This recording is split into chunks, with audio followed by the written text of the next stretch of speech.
आप सभी गुरु भाई बहन को प्रणाम है। हम लोग आए हैं गीता कॉलोनी में। आज शनिवार है, 14 जनवरी 2023 है। आज आएंगे साहब भैया के छोटे लड़के मोनू भैया। आज हम लोग के मार्गदर्शन देंगे शिव गुरु कार्य के लिए। तो हम लोग सभी को मोनू भैया के वाणी को सुने और उनकी राहों पे चलने का प्रयास करें। आप लोग भी चलने का प्रयास करें। हम लोग आए हैं पूरे परिवार सब और सारे गुरु भाई बहन सब भी आए हुए हैं। आप भी देखिए, सुनिए और आगे बढ़िए। आप सभी गुरु भाई बहन को मेरा प्रणाम है। इस वीडियो को पूरा देखें और सब्सक्राइब करें।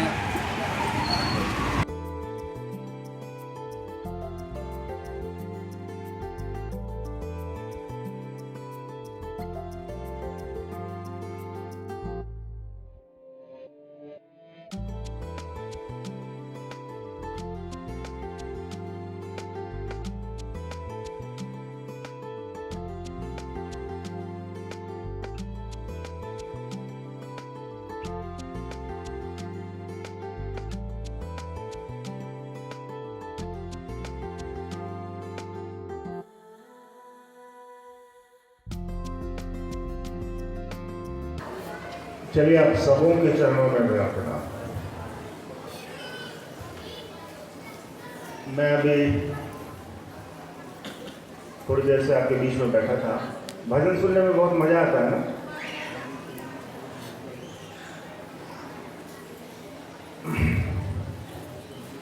है, वो भी जरूरी है, नहीं तो इतने लोगों में से आधे सो जाएंगे। मैं भी थोड़ी देर सो गया था बीच में।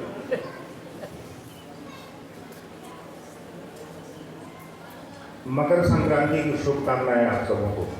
कितने लोग हैं जो चूड़ा दही खा के आए हैं यहाँ पे? हाथ उठाइए। टाइम नहीं मिला, हम सतुआ खा के आए बने।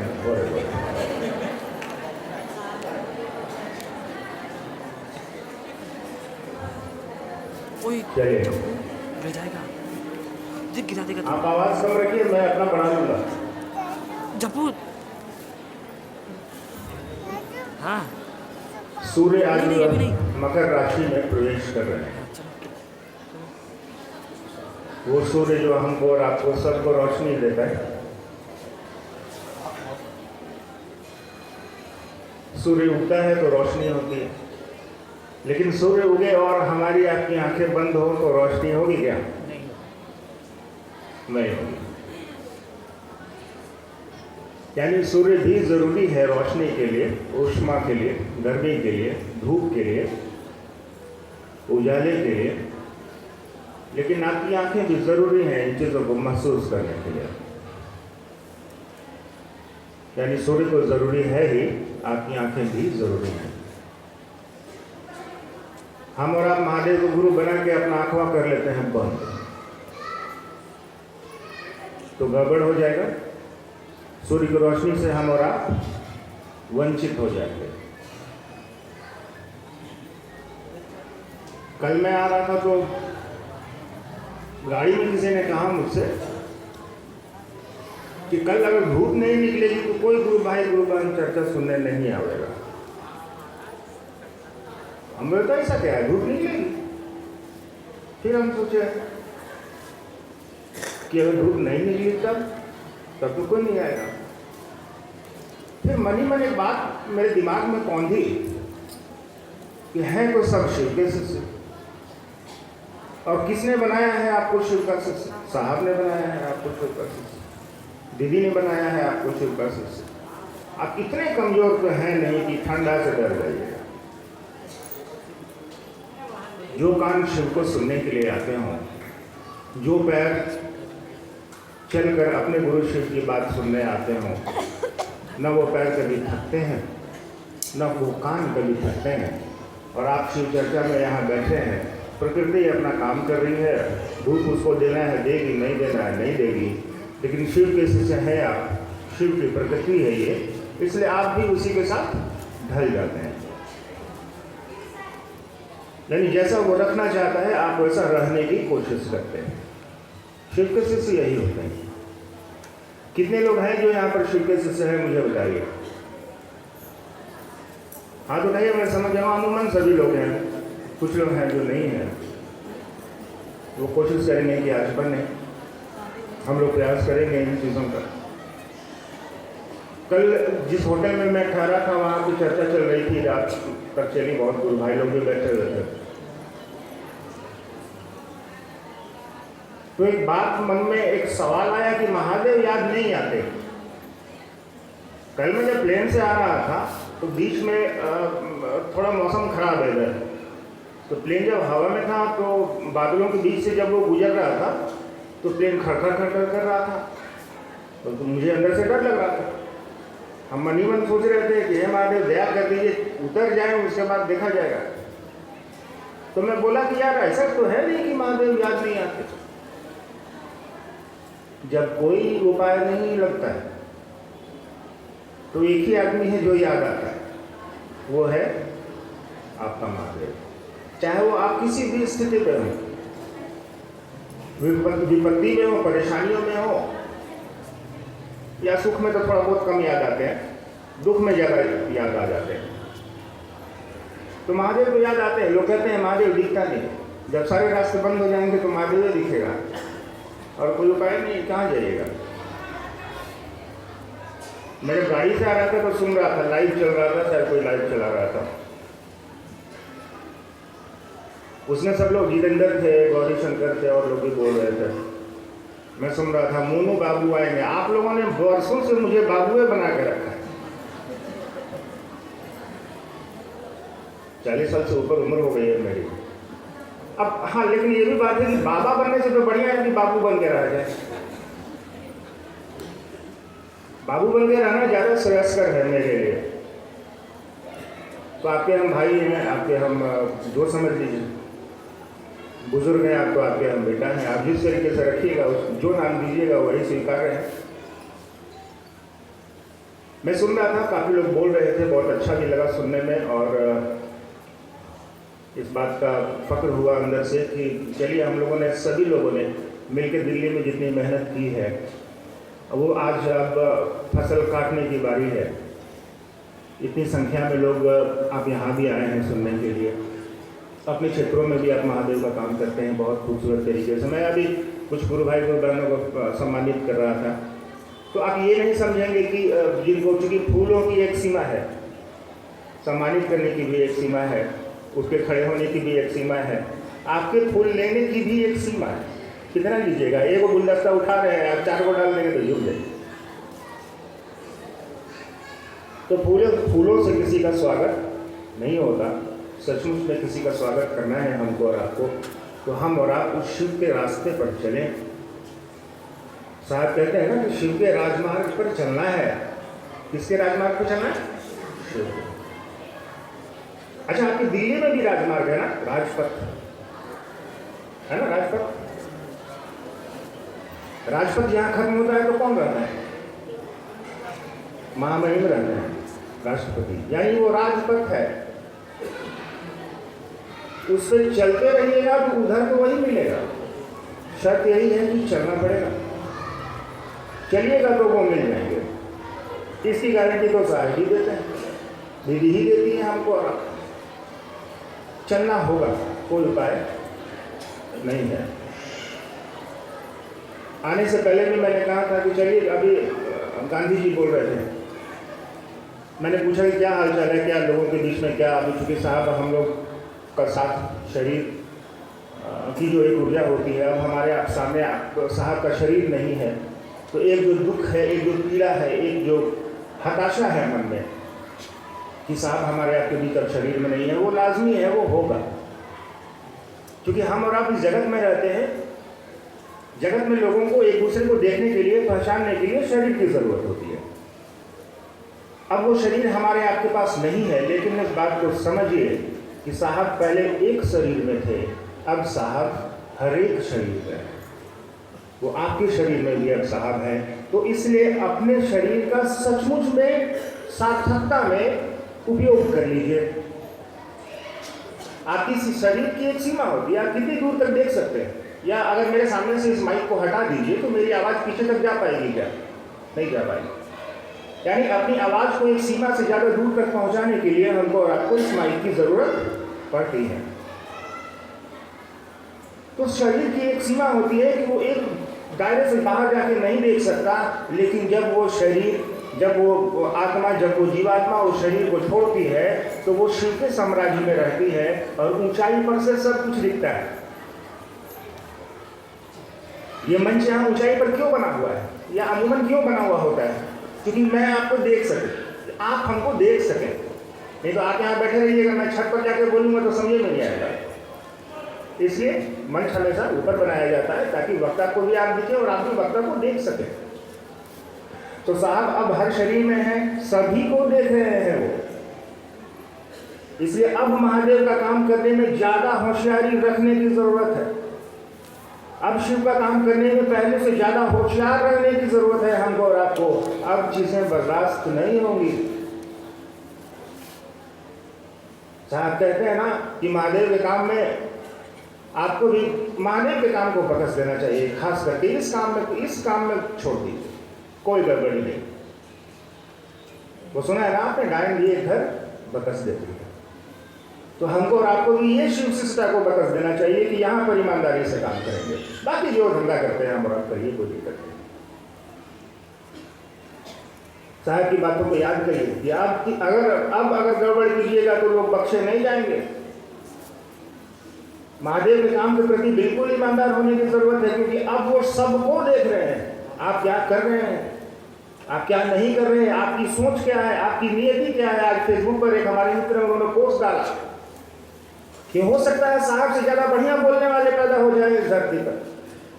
हो सकता है साहब से ज्यादा अच्छी चर्चा करने वाले लोग भी पैदा हो जाए इस धरती पर, या हों, लेकिन साहब के जैसी नीयत कहां से लाइएगा? हरिनारायण साहब की तरह जो सोच है उनकी, जो प्यार है उनका, जो लगाव है उनका उनके शिव के प्रति, ये पैदा नहीं हो पाएगा। टेप रिकॉर्डर लगा दीजिए, उसमें साहब की चर्चा 24 घंटा चर्चा करता रहेगा। टेप रिकॉर्डर साहब से बढ़िया बोलेगा, साहब 40 मिनट बोल सकते हैं, वो 400 घंटा बोलेगा, लेकिन वो टेप रिकॉर्डर वाला महादेव का चेला नहीं बन पाएगा। मोबाइल बंद करो। हमको और आपको कोशिश ये करनी है कि अपने गुरु शिव का काम हम और आप ईमानदारी से करें। जिसको जो करना है करने दीजिए भाई साहब। किसी को दिक्कत है कोई बात नहीं है, उसको छोड़ दीजिए, उसको करने दीजिए। आप अपनी जगह पर ईमानदार रहिए महादेव के काम में कि साहब दीदी का काम है, हमारे माँ बाप का काम है कि एक एक जन जन को अपने गुरु शिव से जोड़ देंगे। इस उद्देश्य पर खरा उतरने की कोशिश हमारी और आपकी होनी चाहिए। बात बाकी कोई दिक्कत नहीं, साहब ही कर रहे हैं तो तुम आगे तो चलो यार, दीदी की बातों को याद करिए। तुम शिव के रास्ते में चलो, मैं तुम्हारे लौकिक कांटों को स्वयं चुनूंगी। याद है? आपके पथ पर जो कांटे होंगे, आपके पथ पे जो पत्थर होंगे, उसको भी वो चुन लेंगी कहती हैं। सोचिए कि उस दीदी नीलम और उस वर्ण गुरु ब्राता साहब श्री हरिंद्रानंद जी का प्रेम, उनका प्यार उनके गुरु शिव से किस स्तर का होगा? क्या हम और आप उस स्तर पर कभी भी जा सकते हैं? नहीं जा सकते। आप वैसी नियति ही नहीं ला सकते, क्योंकि हमारी आपकी नियति को निर्धारित करती है कि आपकी सोच क्या है, आपकी मंशा क्या है महादेव का काम करने के पीछे। अगर हमारी आपकी मंशा है कि बहुत बढ़िया बोलेंगे, ऐसा बोलेंगे महादेव के चर्चा में कि लोग गर्दा उड़ा देंगे, तो समझ लीजिए एक दिन हमारा आपका गर्दा महादेव बढ़िया से झाड़ देगा। साहब हम और आप शिष्यों को इस बात को समझाते हैं क्योंकि वो इस बात को जानते हैं कि हम और आप इस जगत में रहते हैं, जगत का एक आकर्षण है, वो आकर्षण इस आदमी को अपनी तरफ खींचेगा। वो समझते हैं इस बात को, इसलिए आपको समझाते हैं यार महादेव का दरबार खाली छोड़ दो, महादेव का घर को खाली बदल दो, तुमको जो करना है करो, तुमको दिक्कत होगी मैं तुम्हारे साथ खड़ा हूं। तो जिंदगी है, जीवन है हमारे आपके पास बड़ा खूबसूरत, इसका सदुपयोग होना चाहिए, इसका उपयोग हो जाना चाहिए, अच्छे से उपयोग। अरे दुनिया में आते तो सभी हैं, जाते भी हैं। साहब भी इस धरती पर आए, दीदी भी इस धरती पर आए, और आज नहीं है हमारे और आपके बीच। दुख है, पीड़ा है इस बात की हमको और आपको, लेकिन ये तो संसार का नियम है। लेकिन उस वरेण्य गुरु भ्राता को देखिए कि आए थे इस धरती पर अकेले, लेकिन 5 करोड़ हरिंद्रानंद और 5 करोड़ दीनदयाल पैदा करते हुए आदमी चला गया इस धरती पर से। इसको कहते हैं शिव का शिष्य, इसको कहते हैं महामानव। मानव से भी ऊपर की चेतना है वो। अरे हम और आप साहब तो नहीं बन सकते, हम और आप दीदी तो नहीं बन सकते, लेकिन उनकी विचारधारा को अपना तो सकते हैं। घर में गांधी जी की तस्वीर लगाने से तो कोई आदमी गांधी नहीं हुआ। मेरे घर में तो कुत्ता भी रहता है 4 गो, हम तो आज तक कुत्ता नहीं हुए, 25 साल से कुत्ता रखे हुए। फोटो लगाने से या किसी के साथ रहने से जरूरी नहीं है कि वो भी शिव हो जाएगा। शिव जैसी मानसिकता होनी चाहिए, शिव जैसी सोच होनी चाहिए, जो कि हम और आप जैसे शिष्यों में जरूरी है। हम और आप देखते हैं किसी के कष्ट में हमको और आपको भी कष्ट होने लगता है, यानी कहीं न कहीं किसी न किसी हद तक हमारे आपके अंदर भी शिव शिष्यता का अंश मात्र ही सही जरूर है। तो मेरा आपके बीच में आने का उद्देश्य एकमात्र इतना ही था कि लोगों को बताना है। चलिए हम और आप हॉल में बैठ के तो ऐसे ही चर्चा कर लेते हैं, आपस में बात कर लेते हैं, लेकिन आपस में बात करते, आपने वो सुनिए कहावत, रसरी आवत जाते थे सिल पर पड़त निशान। यानी जब रस्सी उस कुएं के मुंडेर पर आती जाती है तो उस पत्थर पर देखते होंगे आप, गड्ढा हो जाता है। रसरी आवत जाते सिल पर पड़त निशान।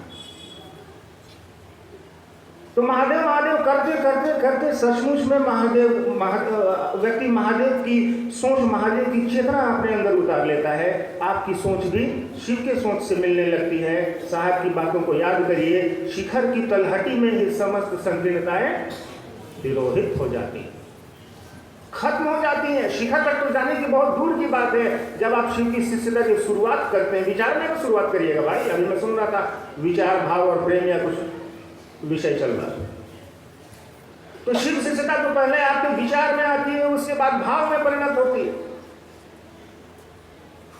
तो जैसे जैसे हमारे आपके मन में इस बात की प्रतीति होगी, इस बात का प्रगाढ़पन होगा कि शिव मेरे गुरु हैं, सचमुच में शिव आपके गुरु होने लगेंगे। आपकी सोच में शिव अवस्थित होने लगेंगे, आपकी सोच में वो शिव बैठने लगेंगे।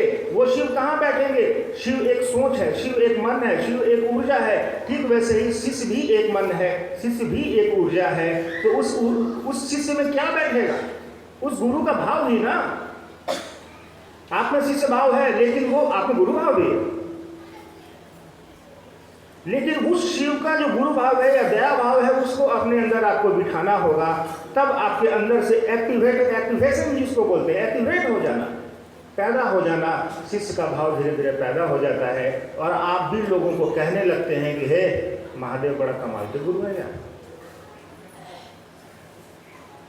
तो उद्देश्य यही है कि हम और आप रूम में और हॉल में चर्चा कर ही लेते हैं, लेकिन इसका लाभ हमको और आपको तब समझ में आएगा जब लोगों को, इसीलिए मैंने आपसे कहा कि आप हाथ उठाइए कि कितने लोग शिव के शिष्य हैं और कितने लोग नहीं हैं। इसलिए मैंने आपको कहा कि आप जो जान रहे हैं इन लोगों को बताने की कोशिश करिए। महादेव के मुंह पर महादेव की बड़ाई का कोई लाभ नहीं।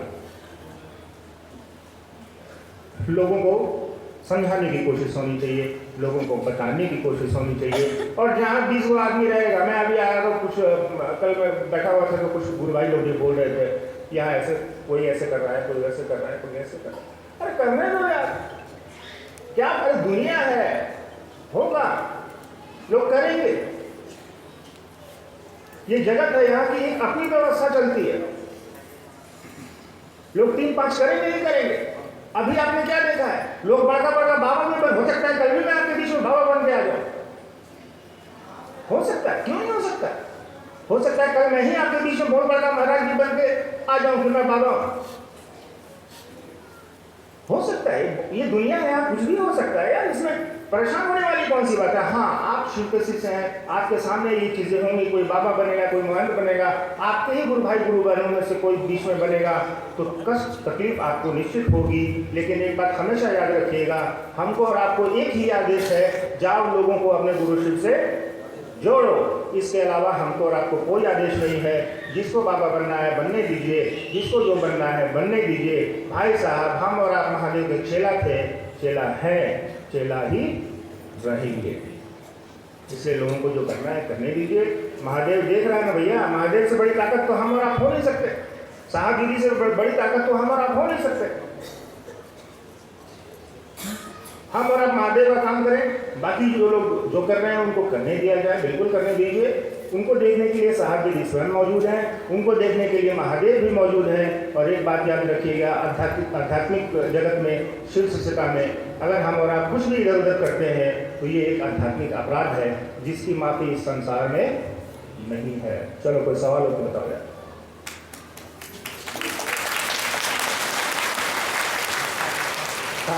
ताली बजाए आप लोग, हमको बहुत बढ़िया लगा, मजा आया।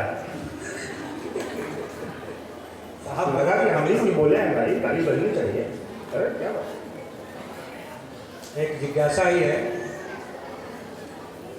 प्रणाम भी लिखा उन्होंने।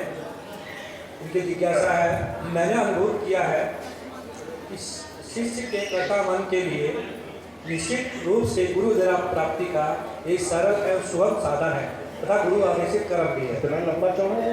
हाँ, इस पर इसको समझाने की कृपा करें। चर्चा नहीं लिखा है, गेस्ट पेपर पूरा किताब नहीं लेते हैं।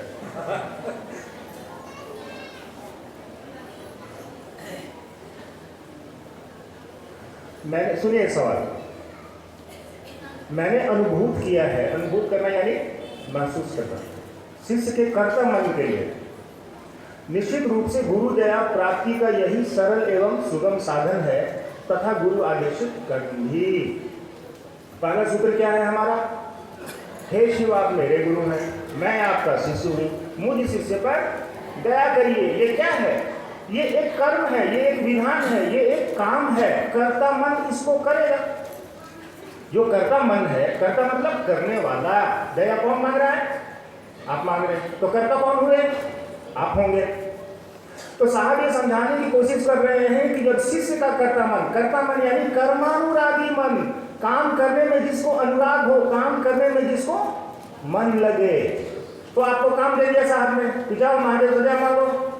उन्होंने कहा कि ये मैंने महसूस किया है कि शिव से आप जब दया मांगते हैं तो दया होती है। इससे सरल, इससे सुगम, इससे आसान दुनिया में और दया लेने के लिए कोई दूसरी विधि नहीं है। दया में क्या करिएगा? अरे कृपा में तो करिएगा और पाइएगा। आपका अधिकार है कि कृपा कीजिए सरकार, यानी हम किए हैं, हम आपके लिए जल लेके आए हैं, 400 किलोमीटर लेके गए हैं, आपको कृपा करना पड़ेगा। तो महादेव से मांगने में अधिकार से मांगिएगा। अधिकार से बाप से मांगा जाता है, गुरु से अधिकार से नहीं मांगा जाता।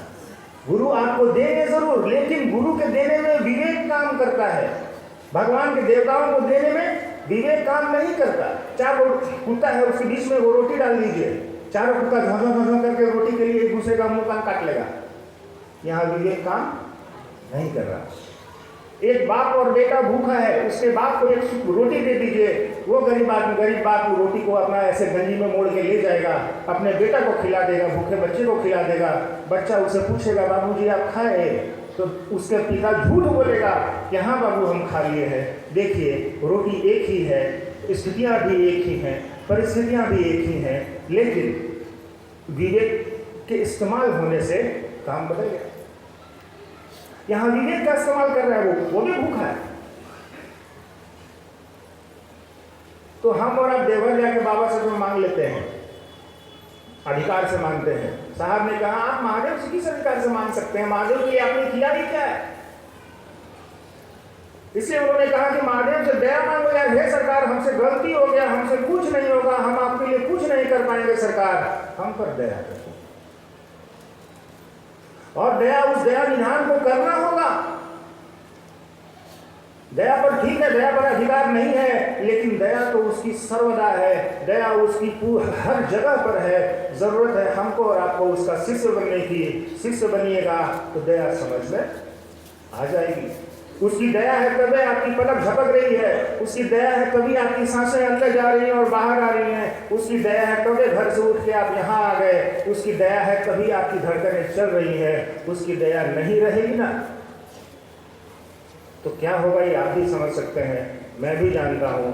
अगर सांसों इस बार अंदर गया तो पूरा बाहर नहीं आया तो मोनू बाबू डायरेक्ट श्मशान घाट दिल्ली में दफनाना पड़ेगा, सॉरी जलाना पड़ेगा।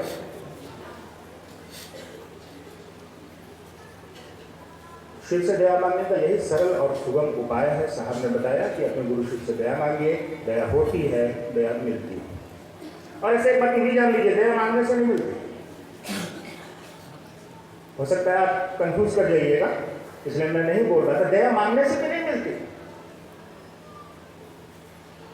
दया मांगने के लिए साहब इसलिए बोलते हैं कि तुमको झुकना सीखना होगा।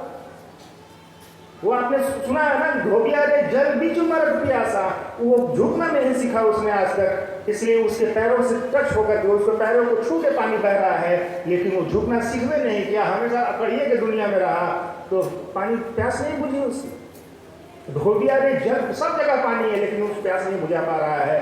साहब ने कहा दया मांगने से भी नहीं मिलती, लेकिन आपको अपनी आदत बनानी होगी। अब देखिए पहली पंक्ति पर ध्यान दीजिए, शिष्यता कर्ता मन, यानी कर्मानुरागी मन। आप काम करना चाहते हैं इसलिए आपको काम दिया गया है। ये 3 सूत्र क्या करते हैं? ये दया या प्रणाम आपके 3 सूत्र करने से शिव को थोड़ी होता है। ये 3 सूत्र आपको इस तरीके से ढाल देते हैं, ये 3 सूत्र आपको इस तरीके से बना देते हैं। शिव को सामने है ही भैया, आपको शिष्य बना देंगे। वो शिव जगत का गुरु है, आपको शिष्य बना देने के लिए ये 3 सूत्र आपको तैयार मात्र करते हैं और कुछ नहीं करते। ये आपको रेडी कर देगा, बस हो गया, चाबी घुमा दिया, चलते रहिए।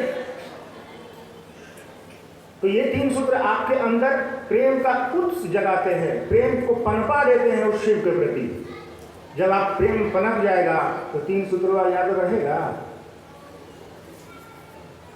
आप कोई नया साइकिल सीखता है, देखते होंगे कभी गिरता भी है, कभी उठता भी है, लेकिन एक दिन ऐसा आता है कि वो साइकिल से स्टेशन पहुंच जाता है। अब उससे पूछे तो है बाबू कै बार पैडल मारे, कै बार सामने देखे और कै बार घंटी बजाए, जरा बताओ तो। वो कहेगा माथा खराब है क्या? हम याद रखते हैं सब चीज। स्टेशन भी पहुंच गया, साइकिल भी उसने चला ली, भीड़ से साइकिल को निकाल भी ली, लेकिन उसको याद नहीं। महादेव सामने प्रकट हो जाएंगे तो क्या कहिएगा कि सर नमः शिवाय करते हैं तो मनवा भाग जाता है, कोई उपाय बताइए। आपके सामने स्वयं महादेव खड़े हैं और आप उनसे कह रहे हैं नमः शिवाय में मेरा मनवा भाग जाता है। सर आपके मुंह से बोली भी नहीं निकलेगी। वहां तो भाव और भावों का संप्रेषण होता है, वहां तो भावों की अदला बदली होती है। आपके आंखों से निर्झर आंसू गिरने लगेंगे, ना आप कुछ बोल सकेंगे, ना आप कुछ कह सकेंगे। आपको तो लगेगा ही नहीं कि मेरे साथ क्या हो रहा है। आप खड़े हो जाएंगे, स्तब्ध हो जाएंगे। तो ये 3 सूत्र आपको उस शिव का शिष्य होने के लिए तैयार करते हैं। आपको आदत हो जाए, आप झुकना सीख जाएं। भारत के प्राचीन मंदिरों को याद करिए, सबके गेट छोटे छोटे होते हैं। आप भारतवर्ष के प्राचीन मंदिरों में जब जाएंगे, सिंहेश्वर में चले जाइए या कहीं भी चले जाइए, देखिएगा मंदिर में घुसने का दरवाजा हमेशा छोटा रहता है। लोग जानते हैं इस बात को कि ये आदमी कहीं नहीं झुकता है। यहाँ तो कम से कम झुको मुझे नीचे घुसा कर। जबरदस्ती झुकवाया जाता है आपको। ऊंचाई पे चढ़ना है अगर तो झुकना होगा। पहाड़ पर अगर आपको चढ़ना है तो अगर कना के चढ़िएगा तो पीछे फेंका जाइएगा भाई साहब, झुकना तो पड़ेगा। और पहाड़ की जगत का पहाड़ है, शिव के पास उतनी ऊंची चढ़ाई चढ़ने के लिए तो पहाड़ झुकना तो क्या कुछ काम नहीं देगा। इसलिए साहब ने कहा कि ये 3 सूत्र करो बाबू। इस 3 सूत्र से तुम तो नहीं चढ़ सकोगे महादेव के पास, लेकिन ये 3 सूत्र तुम्हारे लिए उस महादेव को तुम्हारे नीचे तक खींच के ले आएगा। और ला रहा है, क्यों नहीं लाएगा? छोटा सा उदाहरण से समझिए। बच्चा जब स्कूल में पढ़ने जाता है तो मास्टर साहब तो BA MA पास करके स्कूल में उनका नियुक्ति होता है, नौकरी होता है, लेकिन बच्चों को क्या करना पड़ता है? बोलो बेटा, क से कौआ, ख से खरगोश, ग से गमला। वो मास्टर साहब इतना पढ़े लिखे हैं, लेकिन उतनी ऊंचाई से उस बच्चे के मानसिक स्तर पर, उस बच्चे के समझ के स्तर पर, उस बच्चे के ज्ञान के चेतना के स्तर पर उतर रहे हैं और कह रहे हैं कि बोलो इधर से बाबू आधा चंद्रमा लगाओ, बीच में एगो डंडा लगाओ, इधर से बंदर की पूछी बनाओ, ऊपर से एगो छत लगाओ, बोलो क। बचवा बोलेगा ख, मास्टर साहब बोलेगा ससुरा क। लीजिए, यही काम, सारा ज्ञान हवा हो गया मास्टर साहब का। वो अल्फा गामा थीटा बीटा सब उड़ गया। जब वो मास्टर बनते हैं तो उसकी अलग जिम्मेवारी होती है। वो शिव आपको बाबा धाम में बैठ के धन संपत्ति वैभव दे सकते हैं। वो शिव आपको गुरु के रूप में बैठ के, शिष्य के रूप में जब आप जाएंगे तो आपको ज्ञान समझ दे देंगे, जो कि संसार में रहने के लिए बहुत ही जरूरी है। चलो। चलो बोलो कैसा है शिव के गुरु मानकर क्या हम शिव का शिष्य हुए या नहीं, अब नहीं तो कब बताने का प्रयास करें। जयकांत गुरु भाई हैं गुरुग्राम से। क्या क्या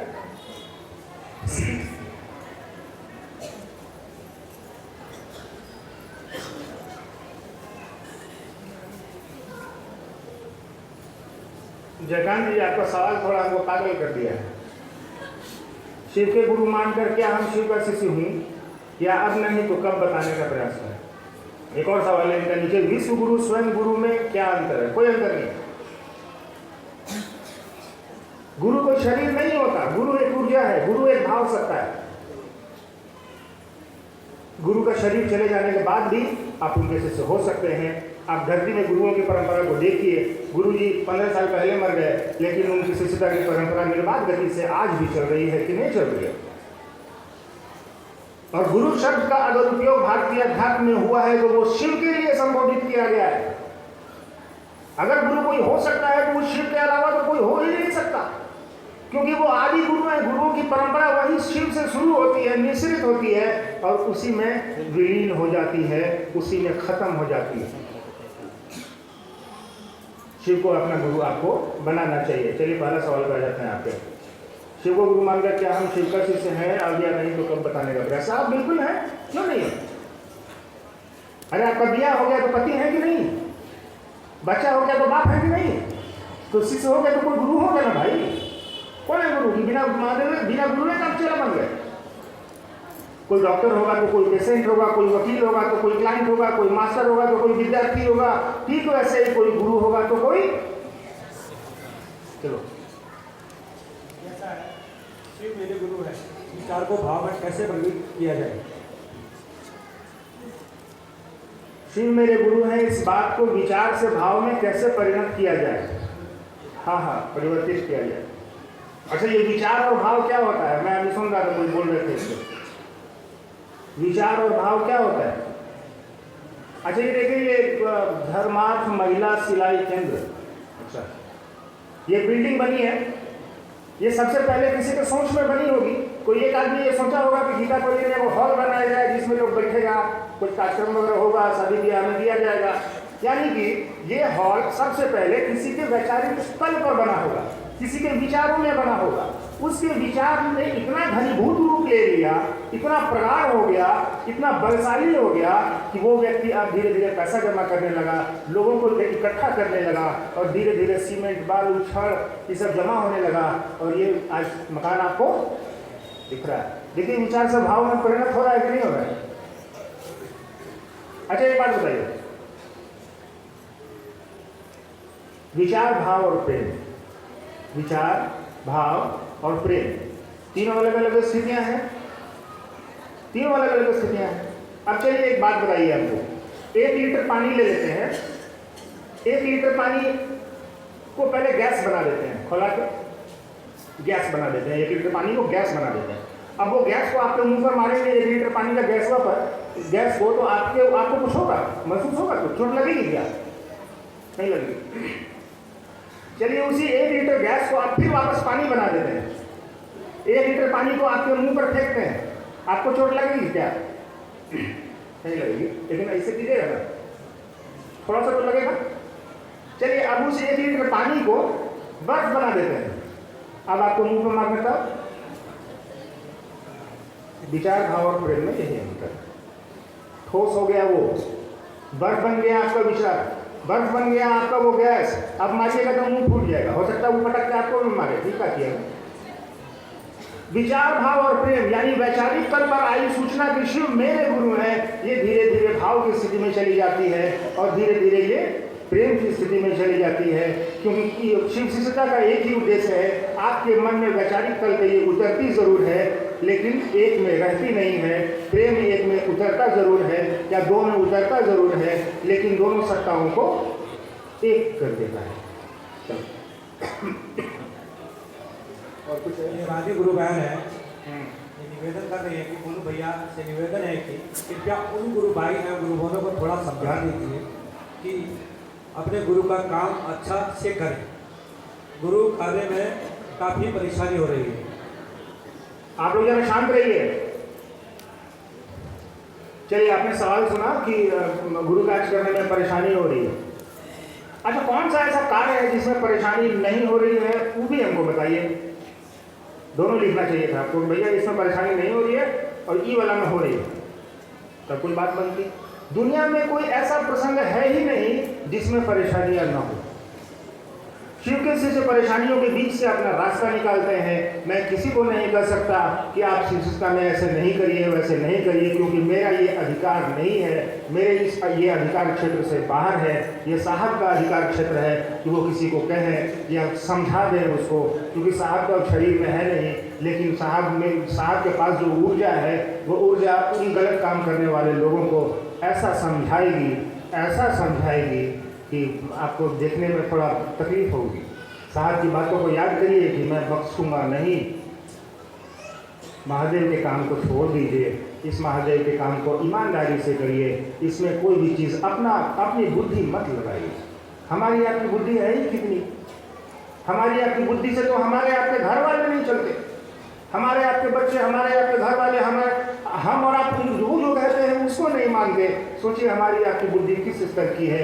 हमारी आपकी बुद्धि तो ऐसी है कि एक रोते हुए बच्चे को हंसाने में पसीना छूट जाता है। भाई साहब, आप महादेव को मनाने चले हैं, आप महादेव के काम को ठीक करने चले हैं, मत ठीक करिए। महादेव का काम ऐसे ही ठीक है, और उसको ठीक करने की अगर स्थिति आएगी तो साहब दीदी उसके लिए है, स्वयं महादेव उसके लिए है। हमको और आपको आदेश मात्र इतना है, जाओ लोगों को अपने गुरु शिव से जोड़ो। इस बात पर हम लोग खड़े रहेंगे, चाहे सांसें चले तो भी, न चले तो भी। गोपाल गुरु भाई हैं उत्तम नगर से, क्या है, लोग कहते हैं कि आओ ऐसा काम करें कि मर भी जाए तो जिंदा रहे। अरे यार, हम ही बोले थे। आगे आगे और भी है, और भी है। इतने सारे लोगों के भीड़ में हम ऐसा क्या करें कि मर भी जाए तो जिंदा रहे। अगर छठवा पहले थोड़ी कुछ जाओगे, कोई बात हुआ इतने लोगों के बीच में। अरे यार, ये मैंने कहा था, साहब पर मैंने भजन काफ़ी सारे लिखे थे, उसमें मैंने एक पंक्ति ये लिखी थी कि आओ ऐसा कर्म हम करें, मर भी जाएं तो जिंदा रहें। तो इस धरती पर कौन सा ऐसा कर्म है, कौन सा ऐसा काम है कि मर जाने के बाद भी इतिहास आपको याद रखे।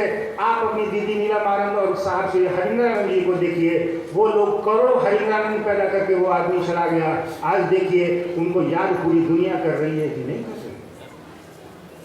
ऐसा काम उन्होंने कर दिया कि उस शिव को विश्व के वितान पर से उतार करके आपकी झोली में डाल दिया। सोचिए, हम और आप चाह के भी उनका इस एहसान का बदला इस जन्म में क्या 84 लाख योनियों में भी नहीं चुका सकते। तो कोशिश हमारी आपकी मात्र इतनी होनी चाहिए कि अरे हम और आप साहब नहीं हो सकते, हम और आप दीदी के जैसा नहीं हो सकते, लेकिन हम और आप उनकी विचारधारा पर चल तो सकते हैं। थोड़े आनंदित हम भी हो जाएं, थोड़े आनंदित आप भी हो जाएं, थोड़ी हमारी पीड़ा से पार पा जाएं, थोड़े दुखों से निजात मिल जाए, थोड़ा वो महादेव का काम हम और आप कर लें। जीवन में और रखा क्या है? तो अपने गुरु शिव का काम करिए। बाकी को जो करना है, किसी को बाबा बनना है बाबा बनने दीजिए, किसी को और कुछ बनना है और कुछ बनने दीजिए, किसी को एम्पलीफायर सट्टा पे लगाना है उसको भी सट्टा लगाने दीजिए, कोई दिक्कत नहीं है। आप महादेव का काम करिए इस बात के प्रण के साथ कि जब तक सांसें चलेंगी महादेव का होके रहेंगे, साहब दीदी का होके रहेंगे। तीसरे की बात नहीं मानेंगे। जो उन्होंने अपनी पुस्तकों में, अपनी किताबों में कहा है, आओ चले शिव की ओर, अनमिला खराब लोगों के बीच में मौजूद है, उसको लीजिए, उसको पढ़िए, अक्षरशः पढ़िए। उसकी एक एक पंक्ति पर तो 100 शास्त्र लिखे जा सकते हैं भाई साहब। 40 मिनट उसके सामने बोलना तो कुछ भी नहीं है। एक एक पंक्ति पर 100 शास्त्र लिखे जा सकते हैं। साहब में जो लिख के चले गए हमारे आपके बीच से, क्योंकि संसारिक एक नियम है, जगत में आइएगा तो जाइएगा ही। शिव भी शरीर लेके आएंगे तो वो भी मरेंगे। शिव भी शरीर लेके आएंगे तो उनको भी माथा दर्द करेगा तो डिस्प्रिन खाना पड़ेगा, क्योंकि शरीर के अपने गुण दोष होते हैं। अब शरीर में नहीं है तो क्या का दवाई खाइए। तो साहब हमारे आपके बीच हैं, हमेशा याद रखिए। साहब की आंखें आपको देख रही हैं, दीदी की आंखें आपको देख रही हैं। वो अपने इस महादेव के काम में कोई कोताही बर्दाश्त नहीं करेंगे। इसलिए इस घर को छोड़ दीजिए, ईमानदारी से महादेव का काम करिए। खत्म नहीं हुआ यार अभी तक। गीता गुरु बहन है धर्मपुरी से, शिव गुरु चर्चा महोत्सव में भजन कीर्तन हवन आरती के कार्यक्रम को बंद किया जाना चाहिए और शिव गुरु की चर्चा करने हेतु एकत्र जन समूह को ऐसे प्रेरित करना है कि प्रत्येक शिव एकमात्र कर्तव्य है। आपसे आग्रह है कि इस पर दिशा निर्देश समझाने की कृपा करें। अरे दिशा निर्देश लेते काम पढ़ लेते।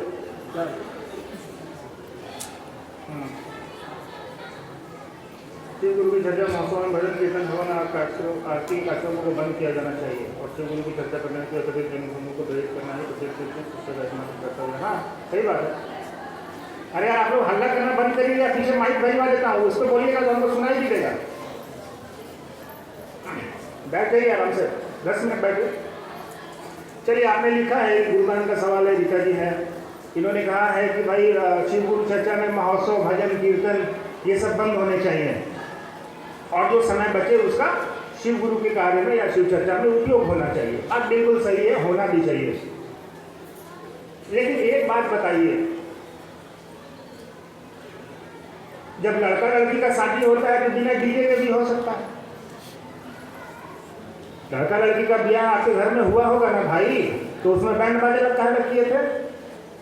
नहीं करना चाहिए। बाराती का लड़का लड़की शादी करता है, बाराती की क्या जरूरत है? कोई जरूरत नहीं, कायदे से तो नहीं। दूल्हा कभी याद करिए, दूल्हा दुल्हन मिल गए, फीकी पड़ी बारात। आप अपने गुरु शिव की बात करते हैं, आपकी श्रवण शक्ति की भी एक सीमा है कि आप 30 से 40 मिनट से ज्यादा सुनने की स्थिति में नहीं रहेंगे। इसलिए भजन अपने गुरु शिव का कोई कर लेता है तो भजन के माध्यम से भी उस व्यक्ति के अंदर में इस बात का भाव पैदा होता है कि मैं उस शिव के नजदीक हूँ। आप उपवास क्यों करते हैं? आप करते हैं? कितनी गुरु बहनें उपवास करती हैं बताइए? हाँ बताइए, देखो ले एको को नहीं।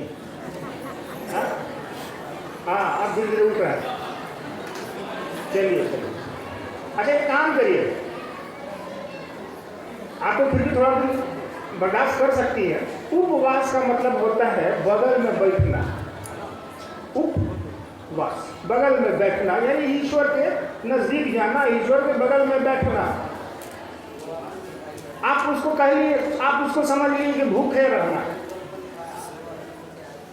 कौन बाप चाहेगा कि हमारा बेटवा भूखा रहे? कौन माँ चाहेंगे कि मेरी बेटी हम भूखी रहे? आप चाहिएगा कि आपका बच्चा भूखा रहे? हमको ये समझाइए। हम लोग क्या करते हैं, दुर्गा पूजा आता है, क्या बोलते हैं उसको हम लोग? नवरात्रि बोलते हैं। मैं पिछले बार किसी में बोला था, नवरात्रि में बहुत सारे मेरे इर्द लोग भी रहते हैं जो नवरात्रि करते हैं। बाप रे बाप, 9 दिन तक कुछ एकदम नहीं, फल खाएगा, केला सेब, 9 दिन तक जय दुर्गा, 10वां दिन दे मुर्गा। बाबा तो हद हो गया यार, तुमको नहीं खाना, तुम जिंदगी में मत खाओ यार। ये तो बढ़िया काम है कि तुम जानवर को मारते नहीं मारते। 9वें दिन का है, और फिर 10वां दिन हुआ ही रहोगे तो साला कहाँ से मुर्गा मिले? अरे ये तो बढ़िया काम है, ये तो फल प्रतिफल होना चाहिए। महादेव की चर्चा फल प्रतिफल होनी चाहिए। नहीं, 9वें दिन टीका है, आपको नहीं खाना, आप सालों भर मत खाइए। अपने आप के ऊपर हमारा और आपका नियंत्रण होता ही नहीं। आप अपनी चीज़ों को उस ईश्वर से, उस शिव से जोड़ने लगते हैं, उस शिव को जोड़ देते हैं कि उनको ये पसंद है। नहीं है। जब आप नहीं चाहते हैं कि आपकी बेटी आपके लिए भूखे रहे तो वो महादेव, वो तो जगत का पिता है, वो तो जगत की माता है, वो कैसे इस बात को चाहेगी? फिर भी आपकी श्रद्धा है, आप करिए, कोई बात नहीं। आपकी श्रद्धा है, आप कर लीजिए, कोई दिक्कत नहीं, कोई रोक टोक नहीं। लेकिन इसको बंधन मत बना दीजिए। हमारा भजन गाते हैं, चलो गा लीजिए, कोई दिक्कत नहीं। लेकिन किसी चीज़ को अगर रोक दीजिएगा ना तो वो इतना ज़्यादा बढ़ जाएगा कि वो आपका सरदर्द हो जाएगा। इसलिए कोई भजन गा भी रहा है, अगर मान लीजिए चर्चा चल रही है, कोई एक भजन गा दिया तो वो भी अच्छा है। कोई चलिए, अब यहाँ भी आपने तस्वीरें लगाई हैं ना भाई, कोई तस्वीर लगा दिया तो उसको बोलिए भी मत हटाने के लिए, अरे उसके माँ बाप का फोटो है लगाने दीजिए भैया। कोई नहीं लगाया तो उसको बोल मत कीजिए। ये फोटो जो पीछे मेरे लगा हुआ है या महादेव की फोटो जो आपने लगा रखी है, तेज आंधी आवेगा, गीता कौनी से उड़ के धर्मपुरी चल जाएगा, पानी पड़ेगा तो गल जाएगा। लेकिन वो महादेव जिसको आप अपने मन में बसाइएगा, उस महादेव पर आंधी आवे चाहे तूफान, वो कहीं नहीं जाएगा। तो तस्वीरों को इसका मतलब ये तो नहीं ना कि उठा के नली में दी दे भाई साहब। तस्वीर मेरे माँ पिताजी की है, तस्वीर मेरे महादेव की है। जो सम्मान इसका स्थान है वहाँ रहना चाहिए, उसको सम्मान मिलना चाहिए। लेकिन ये फटोवा से 5 रुपया मांग के देखिए तो नहीं देगा। ये जिसकी तस्वीर है उससे संबंध बना लीजिएगा तो 5 रुपया क्या, आपको तो महादेव ही दे दिया वो मुफ्त में, और पूरा जीवन आपने उससे धन्य कर लिया। तो अब क्या मांगने के लिए बचा है आपके पास? किसी ने आरती कर ली तो करने दे दीजिए भाई साहब, आप फटाफटी करने का जरूरत है। अरे कोई कर लिया तो अरे ठीक है कर लो यार। कोई प्रसादी चढ़ा दिया तो चढ़ा दो, कोई दिक्कत। प्रसादी में क्या चढ़ाते हैं आप? मिश्री। आपका दामाद कभी आपके घर आए तो 5 किलो मिश्री खाने के लिए दीजिए, दीजिएगा काय?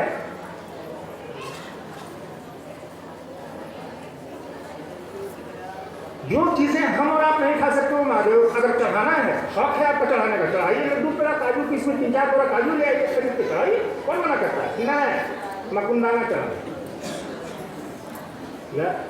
अरे महादेव को चढ़ाना है भाई, महादेव को चढ़ाना है आपको, महादेव को अर्पण करना है आपको। तो दुनिया की सबसे अच्छी चीज ना उसको दीजिएगा।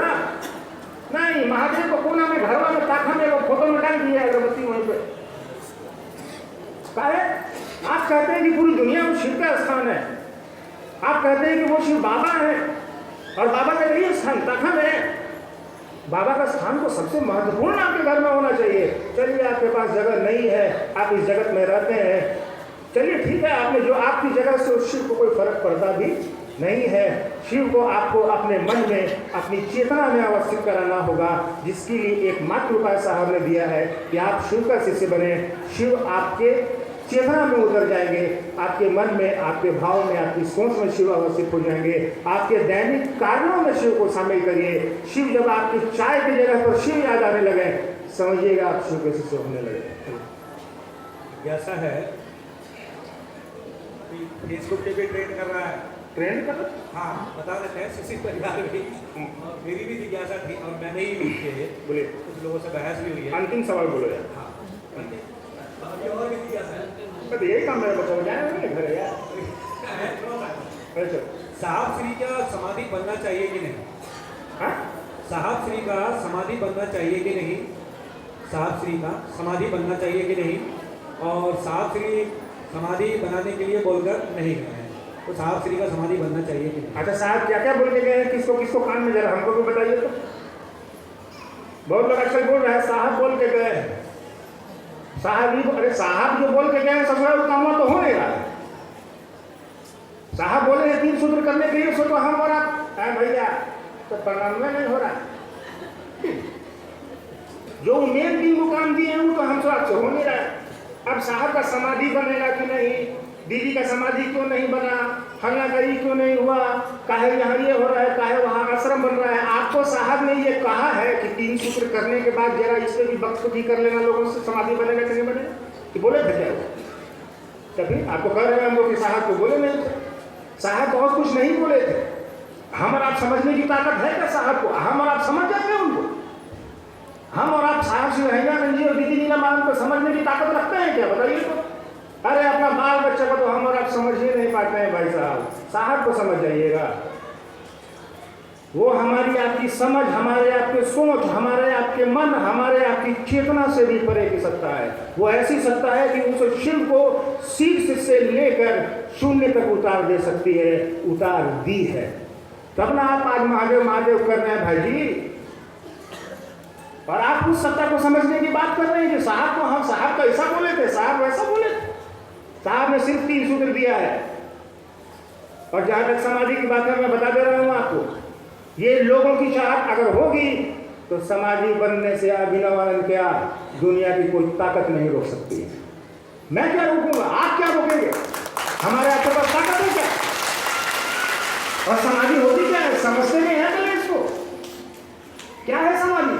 हमको और आपको सिर्फ समाधि को लोगों ने स्थान और समय से जोड़ रखा है। जहां पर फल्ला ने समाधि लिया था, देखिए समाधि मन की होती है भाई साहब, शरीर की समाधि नहीं होती। समाधि मन की होती है। समाधि का मतलब आप जानते हैं नहीं, समाधि का मतलब लोग जानते हैं नहीं। सवाल पूछते पूछते कभी फेसबुक पे लिख देंगे, कभी कहीं लिख देंगे। समाधि मन की होती है, समाधि शरीर की नहीं होती। सम का मतलब होता है जो हमेशा समभाव में रहे। धी का मतलब होता है बुद्धि, ज्ञान, ऐसी बुद्धि, ऐसा ज्ञान जो सबको समभाव से देखे, सब से भी ऊपर चला जाए। और समाधि क्या, शिव का शिष्य इस दुनिया में साहब जैसा उस महादेव को इस जमीन तक उतार देने वाला साहब श्री हरिनारायण जी इस दुनिया से गए तो समाधि नहीं, महासमाधि की स्थिति है। महासमाधि बननी चाहिए। बननी चाहिए कि नहीं बननी चाहिए, बोलिए आप लोग। आप साथ दीजिए तो भी बनेगी, आप साथ नहीं दीजिए तो भी बनेगी। मैं रहूं तो भी बनेगी, मैं ना रहूं तो भी, अगर नहीं बननी होगी तो नहीं बनेगी। तो इसमें जिस क्या करना है यार, इसमें सवाल क्या पूछने। सवाल उस पर पूछिए तो साहब ने कहा है आपको 3 सूत्रों पर पूछिए। बैठा हूं मैं, आप कितना पूछ सकते हो और मैं कितना जवाब दे सकता हूं। लेकिन ये उधार का सवाल और उधार के उत्तर से आपका कोई भला नहीं होगा। आप अपने अंदर जिज्ञासा को पैदा करना होगा आपको। मोनू बाबू आए तो 20 को सवाल पूछ लीजिएगा तो हम आपको बता देंगे। इससे ना आपको लाभ है ना मेरे ज्ञान को प्रखरता मिलेगी। कुछ होने जाने को नहीं है इससे। लोगों ने कहा, मैं कल पढ़ रहा था, लोग दिखा रहे थे मुझे, समाधि बनेगा तो लोग ऐसे आएंगे, वैसा पूजा करेंगे, ऐसे पंडित आएंगे, वैसे ये करेंगे, लोग ये चढ़ावेंगे, लोग वो चढ़ावे। अरे भाई साहब, हमको एक बात बताइए, आप देवघर जाते हैं, बाबा धाम में लाखों लीटर दूध बर्बाद होता है कि नहीं? बाबा के ऊपर चढ़ने के बाद नदी में न फेंकाता है? सबसे पहले जाकर उसको बंद कराइए। ये आपकी श्रद्धा है, ये आपका विश्वास है आपके ईश्वर के प्रति। हम या कोई भी व्यक्ति आपकी व्यक्तिगत श्रद्धा में उंगली नहीं कर सकता। अगर आपका मन है कि समाधि नहीं, महासमाधि बनेगी तो बनेगा। आपका मन नहीं है कि नहीं बनना चाहिए तो नहीं बनेगा। महासमाधि किसी व्यक्ति को बना करके छोटा या बड़ा करने की स्थिति नहीं है। हम और आप किसी जगह से उसको जोड़ देते हैं कि रांची में से साहब ने रांची से गए तो वहाँ पर समाधि बननी चाहिए, ऐसा कुछ नहीं है। और ऐसी सोच भी हमको और आपको नहीं रखनी चाहिए। अगर बनना होगा तो बनेगा, नहीं बनना होगा तो नहीं बनेगा। इसमें कौन सा बहुत बड़ा लफड़ा है यार? सही बात। बनेगा तो मदद करना होगा तो कीजिएगा, नहीं मन करेगा मदद करने का तो मत कीजिएगा यार। छोटी सी बात है, इसको इतना पूछने की या लिखने की क्या आवश्यकता। और एक बात हमेशा याद रखिए, शिव कैसे इस धरती पर आते हैं, रहते हैं, चले जाते हैं और लोगों को पता भी नहीं चलता। साहब हैं हमारे आपके बीच और जो है उसकी क्या समाधि बनाइएगा। लेकिन हमारी आपके आने वाली पीढ़ी जिन्होंने साहब को नहीं देखी है, जिन्होंने साहब की ऊर्जा को महसूस नहीं किया है, अगर निश्चित समाधि बनती है या बनने का निर्णय होता है तो मैं उसमें मदद करूंगा। आप उसमें मदद करना चाहें तो ज़रूर कीजिएगा। नहीं बनेगी तो नहीं करूंगा, बनेगी तो करूँगा। सीधी सी बात। चलो, हुआ खत्म। एक जिज्ञासा है, भैया बीबीसी चर्चा में जाते हैं तो लोगों के शरीर में महादेव आते हैं, क्या यह सही है?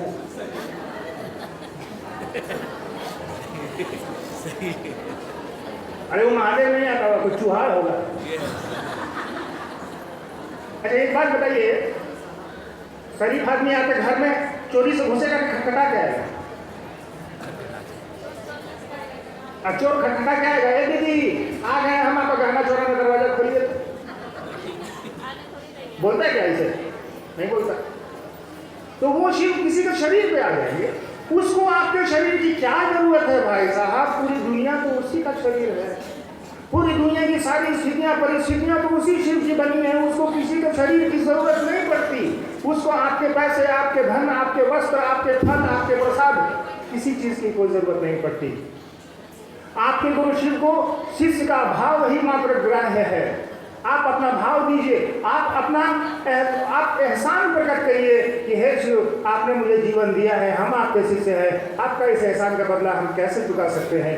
चलिए वो काम करते हैं, लोगों को अपने गुरु शिव से जोड़ते हैं। तो कोई शरीर वरीर पर नहीं आता यार, ये सब चक्कर में न रहो। महादेव से जुड़ने की कोशिश करो। शरीर पर भूत प्रेत आता है, उसको महादेव की चर्चा सिखाओ, इसका तो जाए। भैया कुछ दिनों से गीता कॉलोनी, रानी गार्डन और गांधीनगर में एक गुरु बहन आती है और वो बोलती है चर्चाओं में कि साहब जो 3 सूत्र के कार्य में लिखे हैं दयामान में या शिष्यानुभूति में लिखे हैं, तो हम लोग उसी तरीके से बताते हैं लोगों को। लेकिन वो गुरु बहन सबको कहती है कि नहीं, आप लोग गलत दया मांगते हो। आप लोग दया मांगिए कि हे शिव, आप मेरे गुरु हैं, मैं आपका शिष्य हूँ, मुझ इस पर अभी ये दया कर दीजिए। अभी है, हाँ, प्यास अभी लगा है तो पाँच थोड़ी पिएंगे, बाद में 5 रुपया मिल जाएगा तब क्या करेंगे? तो आपको दया ऐसे मानते हैं। अगर ठीक है महादेव अभी अगर दया कर दिए अभी तब तो कभी नहीं हो सकता। अरे दया लेने के लिए पाप तो बनिएगा कि नहीं बनिएगा? दया किस पर होगी? माइका पर दया होगी? स्पीकर पर दया होगी? नहीं होगी। दया जब भी होगी तो जीवात्मा पे ही दया होगी। चाहे कि बाकी जो श्रेणियां हैं उसकी दया से तो वो चल ही रहे हैं। कुत्ता है, बिल्ली है, जितनी योनियां हैं सब उसकी दया से वो फिक्स है, वो चल रहा है। लेकिन आपके पास चेतना है, आपके पास बुद्धि है, इसको निखारने के लिए, इसको उस शिव तक पहुंचाने के लिए आपको उस शिव के दया की जरूरत पड़ेगी। तो भाई साहब आप अभी दया ले लीजिए, चाहे कभी दया ले लीजिए, दया होने से मतलब है भाई साहब। मैंने अभी थोड़ी देर पहले कहा दया मांगने से मिलती नहीं है।